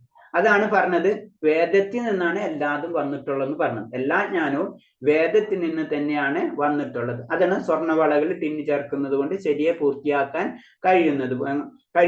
കഴിയാത്തതുപോലെ മറ്റൊരു സാഹിത്യനും അവ വിശദീകരിക്കാൻ കഴിയില്ല. ഒരർത്ഥത്തിൽ വേദങ്ങളും പുരാണങ്ങളും ചരിത്രങ്ങളും വ്യത്യസ്ത സാഹിത്യങ്ങളാണെങ്കിലും ഒരർത്ഥത്തിൽ അവയെല്ലാം ഓരോ വെളിപാടിന്റെ ഭാഗങ്ങളാണ്. കാരണം അവ പരമദിവ്യാത്മ പുരുഷന്റെ നേരിട്ട് ഉപദേശിച്ചതിനാൽ. അപ്പൊ ശരിക്കും നോക്കുമ്പോൾ വേദം വേറെ, പുരാണങ്ങൾ വേറെ, ഉപനിഷത്തുകൾ എന്ന് തോന്നിയാലും ഇതെല്ലാതും ഒന്ന് തന്നെയാണ്.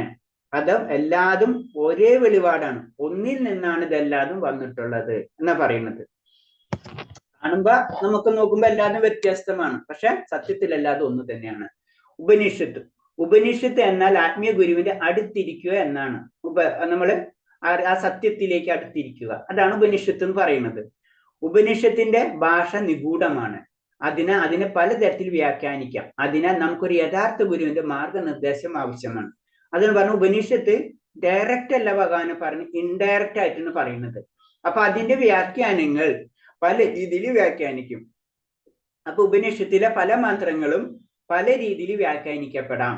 അപ്പൊ അത് കാരണം കൊണ്ടാണ് ഒരു യഥാർത്ഥ ഗുരുവിന്റെ മാർഗനിർദ്ദേശം വേണം ഉപനിഷത്ത് പഠിക്കുമ്പോൾ, അല്ലെങ്കിൽ സബ്ജക്റ്റ് മാറിപ്പോകും. സബ്ജക്റ്റ് നമുക്ക് പല രീതിയിലും പല മന്ത്രങ്ങളും പല രീതിയിലായിപ്പോകും. ചൈതന്യ ചരിതാമൃതം ആദിലീലയിൽ ശ്രീപ്രഭാത 108 ഉപനിഷത്തുകൾ പട്ടിക നൽകുന്നു. എന്നാൽ അതിലും കൂടുതലുണ്ട്. ശരിക്കും 108 ഉപനിഷത്ത് അല്ല പറഞ്ഞത്, അതിലും കൂടുതലുണ്ട്. ഇപ്പൊ ജനറൽ ആയിട്ട് നമുക്ക് പറയാം 108 ഉപനിഷത്ത് എന്ന് പറയാം. മിക്ക ഉപനിഷത്തുകളും സംബന്ധം തലത്തിലാണ്. അതായത് കണക്ഷൻ, അത് നമുക്കറിയാം, എല്ലാതും എന്താണ് ഗുരു ശിഷ്യ പരമ്പര എന്നുള്ള കണക്ഷനിലാണ് നടക്കുന്നത്. ഇത് നമ്മൾ ഇന്നലെ പറഞ്ഞ പോയിന്റ്സ് തന്നെയാണ്. കാരണം നമ്മൾ വൈദിക ജ്ഞാനം, നമ്മളെ സാഹിത്യത്തെ ജനറൽ ആയിട്ട് രണ്ടായിട്ട് തിരിച്ചിട്ടുണ്ട്, ശ്രുതി സ്മൃതി. ഈ ശ്രുതിയിൽ വരുന്നതാണ് വേദങ്ങള്, ഉപവേദങ്ങള്, വേദാംഗങ്ങള്. അതിൽ തന്നെ വരുന്നതാണ് വേദത്തിന്റെ ഭാഗമായിട്ട് വരുന്നതാണ്. പിന്നെ ഇതിൽ പറഞ്ഞിട്ടുള്ള സംഹിതങ്ങള്, ബ്രാഹ്മണങ്ങള്, പിന്നെ ആരണ്യങ്ങള്, ഉപനിഷത്തുകൾ, ഇതൊക്കെ വേദത്തിന്റെ തന്നെ പാർട്ടായിട്ട് വരുന്നതാണ്. പിന്നെ ഉപവേദങ്ങൾ പറഞ്ഞു, ഓരോ വേദത്തിനും ഉപവേദങ്ങൾ ഉണ്ടെന്ന് പറഞ്ഞു.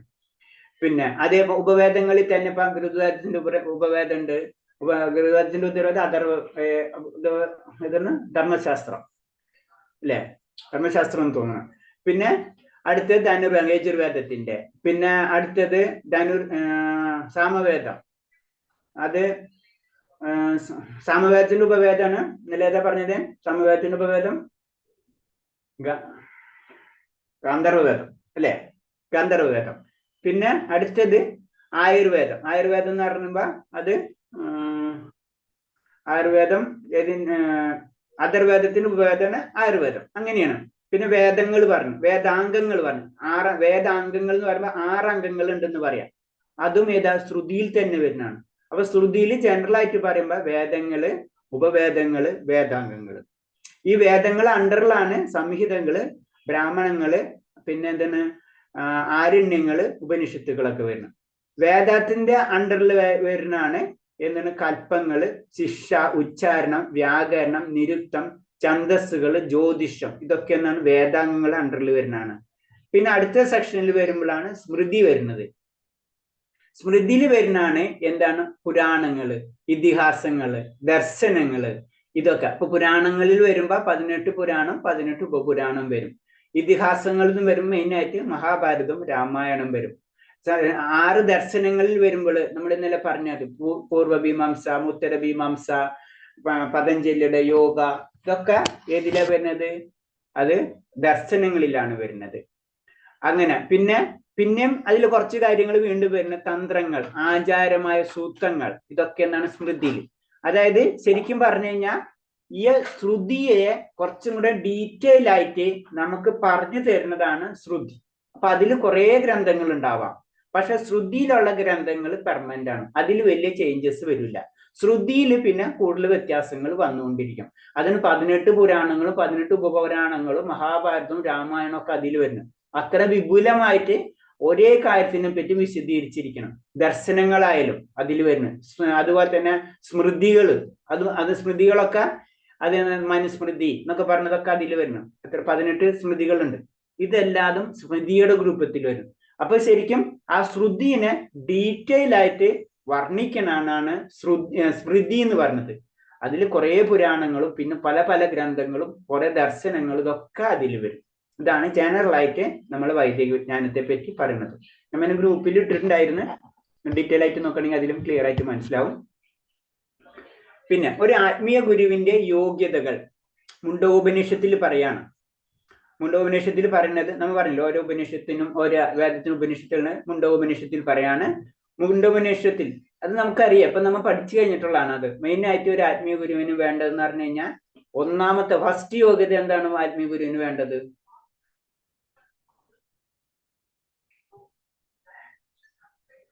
ഭഗവാനിൽ വിശ്വാസം ഉണ്ടായിരിക്കണം. ഭഗവാനിൽ വിശ്വാസം ഉണ്ടായിരിക്കണം. ഭഗവാനിൽ വിശ്വാസം ഇല്ലാത്ത വെറുതെ അങ്ങനെയാണ് ഇങ്ങനെയെന്ന് പറയുന്നത് വെച്ച് കഴിഞ്ഞാൽ ആത്മീയ ഗുരു ആകേണ്ട യാതൊരു യോഗ്യതയില്ല. ഫസ്റ്റ് വേണ്ടത് വിശ്വാസമാണ്. പിന്നെ എന്താ?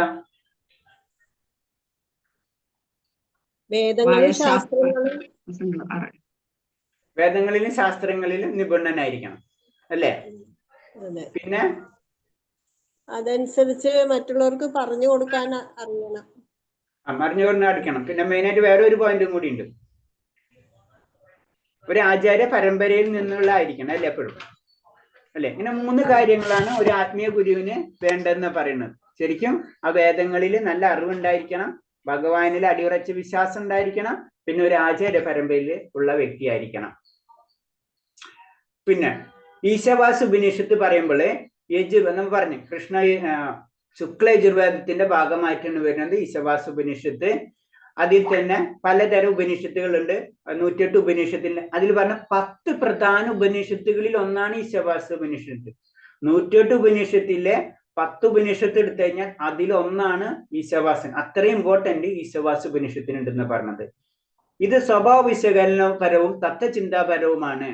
മാത്രമല്ല വളരെ കാവ്യാത്മവും പ്രാർത്ഥനാപരവുമാണ്. അപ്പൊ ഈശാവാസ ഉപനിഷത്തിന്റെ പ്രത്യേകത മറ്റുള്ളൊരു ഉപനിഷത്തിന് കമ്പയർ ചെയ്യുമ്പോൾ അതിന്റെ പ്രത്യേകത എന്ന് പറഞ്ഞത് ഇത് വിശകലനമാണ്, കമ്പാരിസൺ നടക്കുന്നുണ്ട്. പിന്നെ തത്വചിന്തയാണ് അല്ലെ, നമുക്ക് പല കാര്യങ്ങളും ഇൻഡയറക്റ്റ് രീതിയിൽ അത് പറഞ്ഞു തരുന്നുണ്ട്. പിന്നെ കാവ്യാത്മകമാണ്, മന്ത്രമാണ്. പിന്നെ പ്രാർത്ഥിക്കാം, പ്രാർത്ഥന മന്ത്രം പോലെ നമുക്ക് ഉപയോഗിക്കാം. കാവ്യാത്മക നമ്മൾ ശ്രദ്ധിച്ചാൽ അറിയാം, അത് കാവ്യാത്മക അല്ലെ. പൂർണ്ണം അത് പൂർണ്ണം എന്നൊക്കെ പറയുമ്പോൾ ഒരു കാവ്യാത്മക അതിൽ കാണാൻ പറ്റും. അത് പ്രാർത്ഥനയും കൂടിയാണ് അല്ലെ. പ്രാർത്ഥനയ്ക്കും നമുക്ക് ഉപയോഗിക്കാവുന്ന മന്ത്രമാണ് ഈശാവാസ ഉപനിഷത്ത്. അപ്പൊ ഇത്ര 4 കാര്യങ്ങൾ ഇത് ഈ ഈശാവാസ ഉപനിഷത്തിനുണ്ടെന്ന് പറയുന്നത്. അത്ര ഇമ്പോർട്ടൻസ് ആണ്. ഒന്നാമത്തെ 108 ഉപനിഷത്തിൽ തന്നെ 10 ഉപനിഷത്തിൽ പെടുന്നതാണ് ഈശാവാസ ഉപനിഷത്ത്. പിന്നെ അതിന്റെ പ്രത്യേകതകൾ പറയുന്നത് ഒന്ന് വിശകലനമുണ്ട്, പിന്നെ ഒന്ന് തത്വചിന്തയുണ്ട്, കാവ്യാത്മകയുണ്ട്, പ്രാർത്ഥനാപരമാണ്. ഇങ്ങനത്തെ എത്ര ഗുണങ്ങള്? 3-4 ഗുണങ്ങൾ ഈശാവാസ ഉപനിഷത്തിനുണ്ട്. ഏകദൈവം ആസിത്ത സ്വഭാവം, ഭഗവാന്റെ വ്യക്തിത്വം കുറിഞ്ഞ് പറയുന്ന അസംഖ്യം ഗുണങ്ങളാൽ നിറഞ്ഞതാണ് ഈശാവാസ ഉപനിഷത്ത്. അപ്പൊ ഭഗവാന്റെ ഗുണങ്ങൾ, ഭഗവാൻ എന്താണ്, ഇത് ഈശാവാസ ഉപനിഷത്തിലാണ് പറയുന്നത്. ശരിക്കും ഞാൻ പുറത്തുണ്ട്, ഞാൻ അകത്തുണ്ട്, ഞാൻ സമീപസ്ഥനാണ്, ഞാൻ ദൂരസ്ഥനാണ് എന്നൊക്കെ പറയുന്ന പല മന്ത്രങ്ങൾ നമുക്ക് ഇതിൽ കാണാൻ പറ്റും. അപ്പൊ ഭഗവാൻ എന്താണെന്ന് ഭഗവാൻ നമ്മളെ ചിന്തയ്ക്ക് അപ്പുറമാണെന്ന് ഈശാവാസ്യ ഉപനിഷത്തിൽ കൂടെ നമുക്ക് കാണാൻ കഴിയും. അപ്പൊ ഏക ദൈവം, ഒരു ദൈവം എന്നുള്ള വിശ്വാസം നമുക്ക് എന്താണ് ഈശാവാസ്യ ഉപനിഷത്തിൽ നിന്ന് കിട്ടും. പല ദൈവങ്ങളില്ല, ഒന്നിൽ നിന്നാണ്. ഓ പൂർണ്ണമതം, ഒന്നിൽ നിന്നാണ്. അപ്പൊ വേദങ്ങൾ, അപ്പൊ ഇത്ര കാലം നമുക്ക് എല്ലാവരും ഒന്നാണ്, എല്ലാ ദേവന്മാരെയും, അഗ്നിദേവനായാലും പരമശിവനാണെങ്കിലും വിഷ്ണു ആണെങ്കിലും കൃഷ്ണനാണെങ്കിലും നമുക്ക് എന്താ എല്ലാതും ഒന്നായിരുന്നു. പക്ഷെ നമ്മൾ ഈശാവാസ്യ ഉപനിഷത്ത്, ഇത്ര ഇമ്പോർട്ടന്റ് ആയിട്ടുള്ള ഉപനിഷത്തില് ആ പൂർണ്ണമതം എന്ന് പറയുന്ന ആ ഒരു ശ്ലോകം നമുക്ക് അറിയാന്ന് വെച്ച് കഴിഞ്ഞാൽ നമുക്ക് ഈ സംശയം അന്നേ ഇല്ല. ഫിനിഷ്. ഒരു ദൈവവിശ്വാസി തന്നെ, ഏകദൈവ വിശ്വാസി തന്നെയാണ് നമ്മളെല്ലാവരും. ആ വിശ്വാസത്തിന് പിന്നെ ബാക്കി എല്ലാവരും നമുക്കൊക്കെ മനസ്സിലായി കഴിഞ്ഞ കാര്യങ്ങളാണ്. അതാണ് ഈശാവാസ്യ ഉപനിഷത്ത് പറഞ്ഞു തരുന്നത്. ഭഗവാന്റെ വ്യക്തിത്വത്തെ കുറിച്ച് പറയുന്ന അസംഖ്യം ഗുണങ്ങൾ നിറഞ്ഞതാണ് ഈശാവാസ്യം. പല ഗുണങ്ങളും ഭഗവാനുണ്ട്, അത് ഇതിൽ പറഞ്ഞു തരുന്നുണ്ട്. കൃഷ്ണൻ എല്ലായിടത്തും ഉണ്ടെന്ന് പ്രഭുപാദർ പറഞ്ഞു. എല്ലാ ശ്ലോകങ്ങളിലും അവന് കൊണ്ടുവരുന്നതിന് അദ്ദേഹം വൈവിധ്യമാണ്, ഈ വിവർത്തകരെ പോലെയല്ല. അതായത് പ്രഭാസ്വാമി ഇത് ചെയ്ത സമയത്ത് ശരിക്കും ഭഗവാൻ എല്ലാ ശ്ലോകങ്ങളിലും ഭഗവാൻ ഉണ്ടെന്ന് നമുക്ക് പറഞ്ഞു തരുന്നുണ്ട്. അതിന്റെ വിവർത്തനത്തിലും അതിലെ ഭാവാർത്ഥത്തിൽ കൂടി കറക്റ്റായിട്ട് ഈ അർത്ഥം ഇതാണ് എന്ന് നമുക്ക് പറഞ്ഞ് മനസ്സിലാക്കി തരുന്നുണ്ട്. വെറുതെ പകർത്തി എഴുതുകയല്ല ചെയ്തിട്ടുള്ളത്.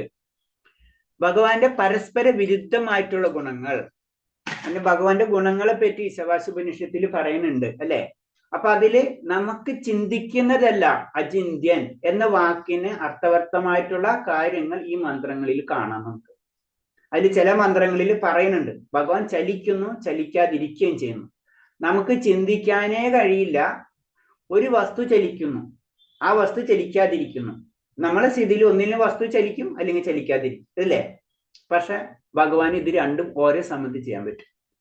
ഭഗവാൻ വിദൂരസ്ഥനാണെങ്കിലും സമീപസ്ഥനാണ്, ദൂരത്താണെങ്കിൽ അടുത്താണ് അല്ലെ. നമ്മളെ യുക്തി കൊണ്ട് നമുക്ക് ചിന്തിക്കാനേ കഴിയില്ല. അപ്പൊ യുക്തിക്കപ്പുറമാണ് ഭക്തി എന്ന് പറയുന്നത്, അല്ലെങ്കിൽ ഭഗവാൻ എന്ന് പറയുന്നതിന്റെ ഉദാഹരണങ്ങളിൽ കൂടെ അതാണ് ഈശാവാസ്യ, അതായത് എല്ലാതും ഇൻഡയറക്റ്റ് വേയില് ഭഗവാനെ പറ്റി പറയുന്നത്. നമുക്ക് ചിന്തിക്കാനേ പറ്റില്ല. വിദൂരസ്ഥനാണെങ്കിലും സമീപസ്ഥനാണ് എന്ന് പറയുമ്പോൾ നമുക്ക് ചിന്തിക്കാൻ പറ്റില്ല. സകലതിന്റെ അകത്തും പുറത്തും സ്ഥിതി ചെയ്യുന്നു. ഒന്നിൽ അകത്തുണ്ടാവും അല്ലെങ്കിൽ പുറത്തുണ്ടാവും. ഇത് രണ്ടും നിൽക്കുന്നത് നമുക്ക് ചിന്തിക്കാൻ പറ്റില്ല. ഒരു വസ്തു ഒന്നിലെ അകത്തായിരിക്കും അല്ലെങ്കിൽ പുറത്തായിരിക്കും. അതാണ് നമ്മളെ ശാസ്ത്ര ഗ്രന്ഥങ്ങളെ സയൻസ് ആയിട്ട് വെറുതെ കണക്ട് ചെയ്യരുതെന്ന് പറയുന്നത്. ഒരിക്കലും ലോജിക്കാവില്ല കാര്യങ്ങൾ. നമ്മൾ ഇതൊക്കെ ചെന്ന് ഭഗവാൻ അകത്തുണ്ട് പുറത്തുണ്ടെന്ന് ചോദിച്ചു കഴിഞ്ഞാൽ നമ്മൾ യുക്തിപരമായിട്ട് ഭൗതികമായിട്ട് ചിന്തിക്കാനേ കഴിയില്ല. അപ്പൊ ഇങ്ങനത്തെ കാര്യങ്ങൾ ഈ ശ്ലോകങ്ങൾ ഇങ്ങനെ ഉണ്ട് എന്ന് മനസ്സിലാക്കി കഴിഞ്ഞാൽ ഭഗവാൻ അചിന്ത്യനാണെന്നുള്ള ആ വിശ്വാസം നമ്മളിൽ ഉറക്കും. പിന്നെ സ്വധാമസ്ഥനാണെങ്കിലും മനസ്സിനേക്കാൾ വേഗത കൂടിയവനാണ് ഭഗവാൻ. അപ്പൊ സ്വധാമമുണ്ട്, ഭഗവാൻ ഒരു ധാമമുണ്ടെന്നും നമ്മൾ ആ ഭഗവാന്റെ വേഗത എന്ന് പറഞ്ഞത് നമ്മളെ മനസ്സ് ഏറ്റവും കൂടുതൽ വേഗതയുള്ളത് മനസ്സാണ്. അപ്പൊ അതോടെ കമ്പയർ ചെയ്യുന്നതാണ് ഭഗവാന്റെ നമ്മൾ എന്ന് പറഞ്ഞത്. ഭഗവാന്റെ നമ്മളെ മനസ്സിനേക്കാളും സ്പീഡ് കൂടിയാണ് ഭഗവാൻ. അതായത് നമുക്ക് ചിന്തിക്കാനേ കഴിയില്ല ഭഗവാന്റെ ശക്തി എന്ന് പറയാണ് ഇതില്. പിന്നെ അറിവിന്റെ പരിപൂർണമായ ഉറവിടം. നമ്മുടെ ഇന്ദ്രിയങ്ങൾ അപൂർവമാണ്, അതിനെ നമുക്ക് പരിപൂർണമായ അറിവ് വേദം ലഭിക്കില്ല, ആർക്കത് നൽകാനും കഴിയില്ല. അതിനെ നമുക്ക് ഗ്രഹിക്കാൻ മുഴുവനും കഴിയില്ല. നമ്മൾ എത്ര ഇതുണ്ട് അത്രയും നോളേജ്, അത് ഗ്രഹണ ശക്തി നമുക്കില്ല. നമുക്ക് കുറേ ലിമിറ്റേഷൻസ് ഉണ്ട്. അതുകൊണ്ടാണ് ഒരിക്കലും നമുക്ക് വേദത്തിന്റെ അറിവ് പൂർണ്ണമായിട്ട് ഗ്രഹിക്കാൻ കഴിയില്ല. അല്ലെങ്കിലേ തന്നെ നമുക്ക് ഗ്രഹിക്കാൻ പറ്റില്ല. നമുക്ക് ഇത്രയും തന്നെ നമ്മൾ കണ്ടു, ഇത്രയും തന്നെ വേദജ്ഞാനം എന്ന് പറഞ്ഞത് ഇത് കണ്ടപ്പോ തന്നെ നമ്മള് ആകാന്തളിപ്പായിട്ടുണ്ടാവും അല്ലെ. 18 പുരാണങ്ങൾ, 18 ഉപപുരാണം, 108 ഉപനിഷത്തുകൾ, വേദങ്ങൾ, ഇത് തന്നെ നമുക്ക് മനസ്സിലാവണില്ല അല്ലെ. ഭാഗവതം 18 പുരാണങ്ങൾ എന്ന് പറയുമ്പോൾ തന്നെ അതിൽ ഒന്നാണ് ഭാഗവതം എന്ന് പറയാം. ആ ഭാഗവതത്തിന്റെ തന്നെ നമുക്ക് പല കാര്യങ്ങളും അറിയില്ല, അല്ലെങ്കിൽ ഭാഗവതം തന്നെ വായിച്ചു തീർന്നിട്ടില്ല നമ്മൾ. അപ്പൊ അതന്നെ പറയാം, നമ്മൾ ഇന്ദ്രിയങ്ങൾ അപൂർണമാണ്, ഇത് മുഴുവനും ഗ്രഹിക്കാനുള്ള ശക്തി നമുക്കില്ല. വിവരങ്ങളുടെ ഉറവിടം എന്ന നിലയിൽ നാം വിശ്വസനീയമല്ലാത്തതിനാൽ മനുഷ്യർ സംഹരിച്ചിട്ടില്ലാത്ത വേദങ്ങൾ നമുക്ക് പരിപൂർണ അറിവ് നൽകുന്നു. വേദങ്ങൾ അതീന്ദ്രിയമാണ്, ഇന്ദ്രിയങ്ങൾക്ക് അപ്പുറമാണ്. അപ്പൊ നമുക്ക് കിട്ടിയിട്ടുള്ള അറിവുകൾ പല രീതിയിൽ, നമ്മൾ പല രീതിയിലുള്ള അറിവ് അല്ലെ, നമ്മൾ മനുഷ്യ സമൂഹത്തിൽ പല രീതിയിലുള്ള അറിവുകൾ നമ്മൾ ഭൗതികമായിട്ട് ചെയ്തു വെച്ചിട്ടുണ്ട്. ഇത് ഇതിന്റെ അപ്പുറത്താണ്, അത് നമ്മൾ ഇന്ദ്രിയങ്ങൾക്ക് അപ്പുറത്താണ് എന്നാ പറയുന്നത്. അതായത് ചുരുക്കി പറഞ്ഞ ഭൗതികമായിട്ടുള്ള അറിവുകൾ കൊണ്ടോ ഭൗതികമായിട്ടുള്ള ഇന്ദ്രിയങ്ങൾ കൊണ്ടോ ഈ വേദത്തെ ഗ്രഹിക്കാൻ കഴിയില്ല. ഇത് അതിനപ്പുറത്തുള്ള ജ്ഞാനമാണ് എന്ന് പറഞ്ഞു തരാണ്. വൈദിക തത്വങ്ങൾ സത്യപ്രമാണ രീതിയിലുള്ള സത്യമായി സ്വീകരിക്കപ്പെടുന്നു. അതിൽ പറഞ്ഞിട്ടുള്ള സത്യമാണ്. അത് ആദ്യം തന്നെ വിശ്വസിക്കണം നമ്മൾ. അതിന്റെ ഉദാഹരണങ്ങൾ പറഞ്ഞു വരുന്നുണ്ട്. ഇപ്പൊ ചാണകം നമ്മൾ പറഞ്ഞ ചാണകം എന്ന് പറയുമ്പോൾ ശരിക്കും പറഞ്ഞു കഴിഞ്ഞാൽ ആ വസ്തു എന്ന് പറഞ്ഞു കഴിഞ്ഞാൽ എന്താണ്? ചാണകം എന്ന് പറയുമ്പോൾ മലിനാണ് അല്ലെ, മലമാണ് അല്ലെ, ഒരു വിസർജാണ്. പക്ഷെ അതിൽ എന്താ? വേദങ്ങളില് അത് പരിശുദ്ധിയാണ് അല്ലേ? അപ്പൊ നേരെ ഓപ്പോസിറ്റ് ആണ്. യുക്തിപരമായിട്ട് ചിന്തിച്ച് നേരെ ഓപ്പോസിറ്റ് ആണ് പറഞ്ഞത്. പക്ഷെ അത് സത്യമാണ്. ചങ്ക് അതൊരു ഇതിന്റെ അസ്ഥിയാണ് അല്ലെ? ശരിക്കും അസ്ഥി എന്ന് പറയുമ്പോൾ അത് എവിടെ ചെന്ന് എവിടെ ഏത് ഉപയോഗിക്കുന്ന ഏതൊരു കാര്യങ്ങളും ഉപയോഗിക്കാൻ പാടില്ല. പക്ഷെ ഏറ്റവും പരിശുദ്ധിയായിട്ടുള്ളൂ എവിടെ അത് സ്റ്റാർട്ട് ചെയ്യുന്നത് അത് മൂന്നാണ്. അതാണ് വേദങ്ങൾ സത്യമാണെന്ന് പറഞ്ഞത്. മനുഷ്യജ്ഞാനത്തിന്റെ ക്രോഡീകരണങ്ങളല്ല വേദങ്ങൾ, ശിഷ്യ പരമ്പരയിലൂടെ വരുന്നു. ഇത് ആരോ എന്തെങ്കിലും ഉണ്ടാക്കി ഇങ്ങനെ സെറ്റ് ചെയ്തു വെച്ച കാര്യമല്ല. ഇത് ഭഗവാനിൽ നിന്ന് നേരിട്ട് വന്ന് പിന്നെ ഗുരു ശിഷ്യ പരമ്പരയിൽ കൂടെ ഇങ്ങനെ പോയിക്കൊണ്ടിരിക്കുന്ന കാര്യമാണ്.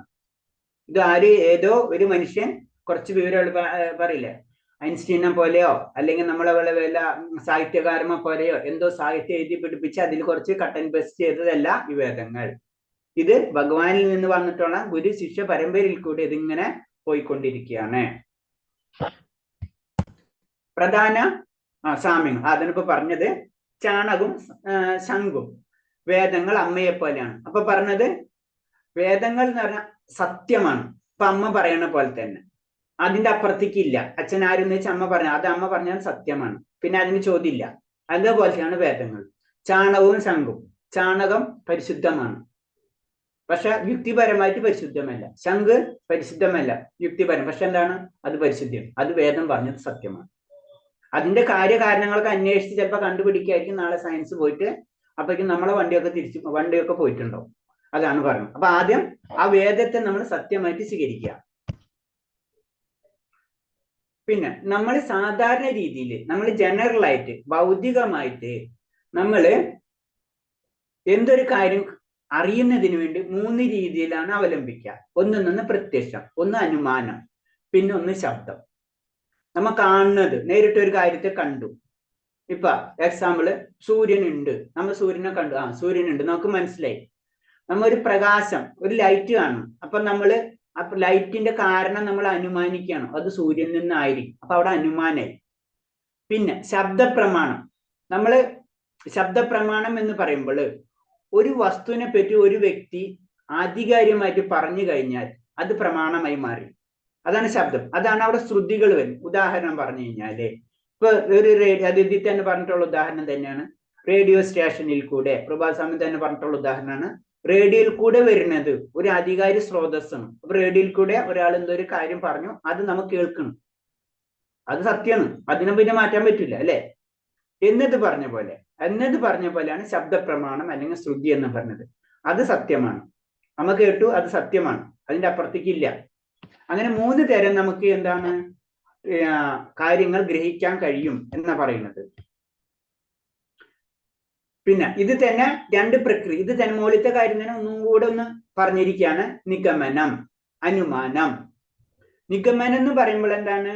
സ്വയം പ്രയത്നത്തിലൂടെ മനസ്സിനെയും ഇന്ദ്രിയങ്ങളും ഉപയോഗിച്ചുയരുന്നു. നമ്മളൊരു കാര്യം മനസ്സിലാക്കുന്നത് നമ്മൾ എന്താണ് സാധാരണ രീതിയിൽ മനസ്സും നമ്മൾ ഇന്ദ്രിയങ്ങളൊക്കെ ഉപയോഗിച്ചിട്ട് അത് മനസ്സിലാക്കാം. അതാണ് നിഗമനം. അത് ശരിയോ തെറ്റാണെന്ന് അറിയില്ല, നമ്മൾ അങ്ങനെ ആ നിഗമനത്തിൽ എത്തുന്നല്ല പറയാ. അതെന്താണ്? ആ നിഗമനത്തിന് എത്താൻ ഉപയോഗിച്ചിട്ടുള്ള കാര്യങ്ങൾ എന്താണ്? മനസ്സും ഇന്ദ്രിയങ്ങളാണ്. അങ്ങനെ മനസ്സും ഇന്ദ്രിയങ്ങളും ഉപയോഗിച്ചിട്ട് ഒരു നിഗമനത്തിൽ എത്താം. അത് സാധാരണ ഭൗതിക രീതിയിൽ നമ്മൾ ചെയ്യുന്ന മെത്തേഡ് അതാണ്. അടുത്തത് അനുമാനം. കൃഷ്ണനിൽ നിന്ന് വരുന്ന ഗുരു പരമ്പരയിൽ നിന്ന് വരുന്നത്. അപ്പൊ എന്താണ് അനുമാനം എന്ന് പറഞ്ഞാൽ? ഭഗവാനിൽ നിന്ന് വരുന്ന കാര്യങ്ങൾ, അത് ഫൈനലാണ്. അങ്ങനെ 2 തരമാണ് പറയുന്നത്. അപ്പൊ ഒന്ന് ശ്രുതി എന്ന് കൂട്ടിയാൽ മതി നമ്മള്. മറ്റേന്ന് പറഞ്ഞു കഴിഞ്ഞാൽ ഭൗതികം, ഒന്ന് ആത്മീയം. ആത്മീയമായിട്ടുള്ള അറിവുകൾ, മറ്റേത് ഭൗതികമായിട്ടുള്ള അറിവുകൾ. ഭൗതികമായിട്ടുള്ള അറിവിന് ലിമിറ്റേഷൻ ഉണ്ട്, ആത്മീയമായിട്ടുള്ള അറിവ് ഫൈനലാണ്. വേദത്തിന്റെ അപ്പുറത്ത് വേറൊരു ചോദ്യം ഇല്ല. കാരണം വേദത്തിന് അപ്പുറത്തേക്ക് ഒരു ചോദ്യത്തിന് പോയി കഴിഞ്ഞാൽ നമ്മളെ ഭക്തി സങ്കല്പവും ആത്മീയ സങ്കല്പത്തിന് അവിടെ സ്ഥാനമില്ല. ഞാൻ പറഞ്ഞിട്ടുണ്ട്, ഒരു രണ്ടുപേര് ഡിബേറ്റ് നടത്താം. അപ്പൊ ഒരു നിരീശ്വരവാദിയും ഒരു ഈശ്വരവാദിയും തമ്മിൽ ഡിബേറ്റ് നടത്താം.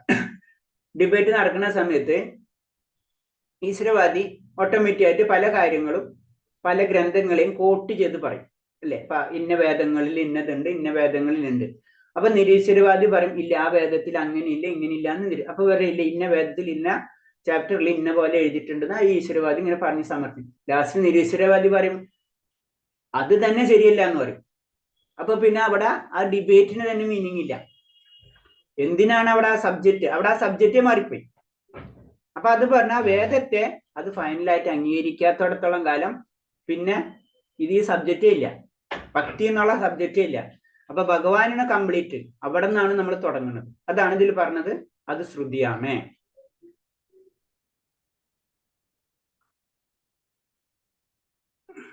ഓക്കെ, ഇത് തന്നെ ഒന്നും കൂടെ ഡീറ്റെയിൽ ആയിട്ട് പറഞ്ഞിരിക്കുകയാണ്. അനുമാനം, അറിവ്, മാതൃക, താൽക്കാലിക സിദ്ധാന്തം, നിഗമനം, സിദ്ധാന്തം, താൽക്കാലിക സിദ്ധാന്തം, നിരീക്ഷണം ശരിയാണെന്ന് ഉറപ്പുവരുത്തുക. രണ്ടും തിരിഞ്ഞിരിക്കാം. നമുക്കറിയാം ഭൗതികത നേരെ ഓപ്പോസിറ്റ് ആണ് എന്നാണ് ആത്മീയത എന്ന് പറയുന്നത്. ആത്മീയതയിൽ എന്താണ്? ആദ്യം സിദ്ധാന്തം ഉണ്ട്, അതായത് അത് സത്യമാണ്. പിന്നെ അതിൽ നിന്നാണ് നമ്മൾ ഓരോ കാര്യങ്ങൾ കണ്ടുപിടിച്ച് നമ്മൾ അത് ശരിയോ തെറ്റാന്ന് ഉറപ്പിക്കുക, നമ്മളെ ഭക്തിയിലേക്ക് കടക്കണമൊക്കെ അത് ആ മാർഗം. മറ്റേന്ന് പറഞ്ഞു കഴിഞ്ഞാൽ നമുക്ക് ഭൗതികമായിട്ടുള്ള കിട്ടിയ അറിവിൽ നിന്ന് അനുമാനിക്കണം അത് ശരിയാണ്, അങ്ങനെ നമ്മൾ ഒരു സിദ്ധാന്തം ഉണ്ടാക്കണം. ഇത് ആൾറെഡി സിദ്ധാന്തം ഉണ്ട്, അത് ഫൈനൽ ആയിട്ടുള്ളതാണ്. ഇപ്പം പറയില്ല ഗുരുത്വാകർഷണ ബലം, നമുക്കറിയാം അതുള്ളതാണ്. പിന്നെ അതിനു വേണ്ടി പല കാര്യങ്ങളും എക്സ്പെരിമെന്റുകളൊക്കെ ചെയ്യാം, അതൊക്കെ വേറെ സംഗതി, പക്ഷെ അത് സത്യമാണ്. അതാണ് വേദം സത്യമാണ്. മറ്റേന്ന് പറഞ്ഞാൽ അങ്ങനെയല്ല, അത് നമ്മൾ സിദ്ധാന്തം ഉണ്ടാക്കുകയാണ് ചെയ്യുന്നത്. ഇത് രണ്ടും രണ്ടാണ്. ഒന്ന് അതിന് നേരെ ട്രയാങ്കിള് രണ്ട് ഓപ്പോസിറ്റിലേക്ക് ഇട്ടിട്ടുള്ളത്.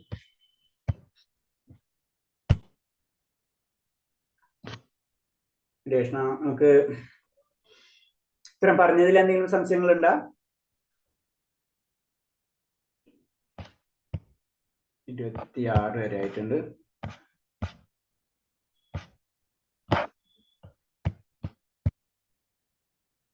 ഈശാവാസ്യോപനിഷത്തിനെ പറ്റി പറയുമ്പോൾ നമ്മൾ പല ശ്ലോകങ്ങൾ പല രീതിയിൽ നമുക്ക് പറഞ്ഞു. പ്രത്യേകിച്ച് ഭഗവാന്റെ അസ്തിത്വത്തെ പറ്റി ശരിക്കും ഡീറ്റെയിൽ ആയിട്ട് വർണ്ണിക്കുന്നതാണ്. പിന്നെ ഇതില് 7 വിഷയങ്ങൾ ഡീറ്റെയിൽ ആയിട്ട് പറഞ്ഞു തരുന്നുണ്ട്. ജ്ഞാനം, ജീവജാലം, ആത്മീയത, ഭൗതികത, അവ്യക്തിഗതവാദത്തെ പരാജയപ്പെടുത്തുന്നുണ്ട്. അതിന് ഭഗവാന്റെ രൂപം കാണിച്ചു തരാൻ പറയുന്നുണ്ട് ശരിക്കും അതില് മന്ത്രത്തില്. പിന്നെ പരമസത്യം ഇതിനൊക്കെ പറ്റി പറയുന്നുണ്ട്. പിന്നെ പ്രഭാസ്വാമി പറയുന്ന വേദങ്ങളിൽ കൂടെ അല്ലാതെ നമുക്ക് മുന്നോട്ട് പോകാൻ കഴിയില്ല, വേദം സത്യമാണ് എന്ന് പല അവസ്ഥയിലും പല രീതിയിലും നമുക്ക് പറഞ്ഞു തരുന്നുണ്ട്. പിന്നെ നമ്മളെ വേദം എന്ന് പറഞ്ഞ നമ്മളെ വൈദിക ജ്ഞാനത്തെ രണ്ടായി തിരിച്ചിട്ടുണ്ട്. ഒന്നെന്ന് പറയുന്നത് എന്താ പറഞ്ഞത്, ശ്രുതി, സ്മൃതി. ശ്രുതി എന്ന് പറയുന്നതാണ് വേദങ്ങളും ഉപനിഷത്തുകളും ഇതൊക്കെ അതിൽ വരുന്നതാണ്. സ്മൃതിയിൽ വരുന്നതാണ് പുരാണങ്ങളും ഇതിഹാസങ്ങളൊക്കെ ഇപ്പുറത്ത് വരുന്നതാണ്. അപ്പൊ ഒരെണ്ണം എന്ന് പറഞ്ഞു കഴിഞ്ഞാൽ ഡയറക്റ്റ് വേയില്, ഇൻഡയറക്റ്റ് വേയില്, ഒരെണ്ണം ഡയറക്റ്റ് വേയില്. ഒരെണ്ണം നമ്മൾ അത് അനുഭവിക്കുകയാണ്, ഏത് പുരാണങ്ങളിൽ കൂടി ഭഗവാന്റെ കാര്യങ്ങൾ അനുഭവിക്കുന്നുണ്ട്. മറ്റൊന്ന് ഭഗവാൻ എന്താണെന്ന് മനസ്സിലാക്കി തരുന്നുണ്ട്, ഏത് വേദങ്ങള്.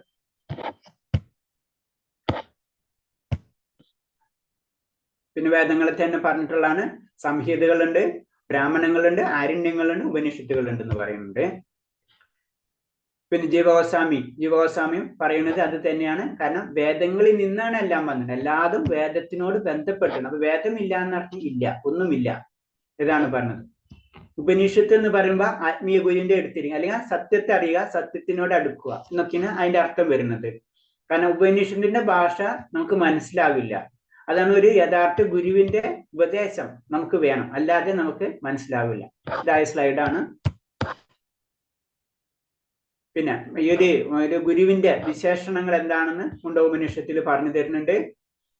പിന്നെ യജുർവേദത്തിനെ പറ്റി പറയുമ്പോൾ ഈശാവാസ്യോപനിഷത്ത് പറയുമ്പോ 10 ഉപനിഷത്തിൽ തന്നെ വരുന്ന ഒരു ഉപനിഷത്താണ് ഏത് ഈശാവാസ്യോപനിഷത്ത്. പിന്നെ അതിൽ മെയിനായിട്ട് ഭഗവാന്റെ ശക്തികളെ പറ്റിയൊക്കെ പറയുന്നുണ്ട്. നമ്മളെ യുക്തി കൊണ്ട് ഭഗവാന്റെ ശക്തികൾ മനസ്സിലാക്കാൻ പറ്റില്ല. അതാണ് അതിൽ പറഞ്ഞ ചലിക്കും ചലിക്കാതിരിക്കും, വിദൂരസ്ഥനാണെങ്കിൽ അടുത്തുണ്ടാവും, അകത്തും പുറത്തൊക്കെ ഉണ്ടാവും എന്ന് പറയുന്നത്. അത് നമ്മളെ സാധാരണ രീതിയിൽ നമുക്ക് ചിന്തിക്കാനേ പറ്റില്ല.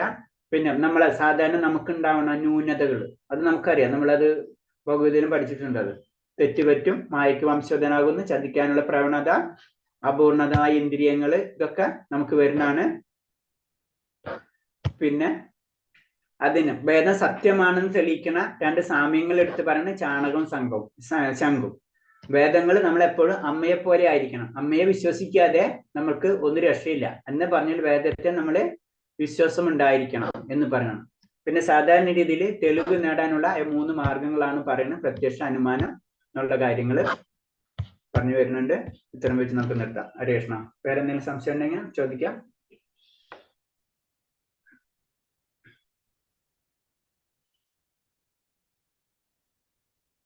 നാളെ തൊട്ട് നമുക്ക് നാളെ 27ാമത്തെ സ്ലൈഡ് ഇട്ടെടുക്കാം. ഇപ്പൊ ഇൻട്രൊഡക്ഷൻ ആയിട്ടുള്ളൂ, ശ്ലോകത്തിലേക്ക് കടന്നിട്ടില്ല നമ്മള്.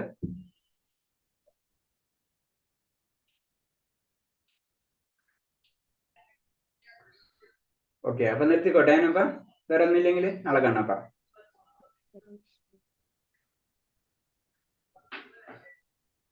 ഓക്കെ, വഞ്ചകൽപരൂപച്ച കൃപാൻസിദ്ധ്യാവച്ച പതിനാം പാവനേഭ്യ വൈഷ്ണവേഭ്യ നമ അനന്തകോടി വൈഷ്ണവഭക്ത ഹരേഷ്, എല്ലാവർക്കും പ്രണാമം.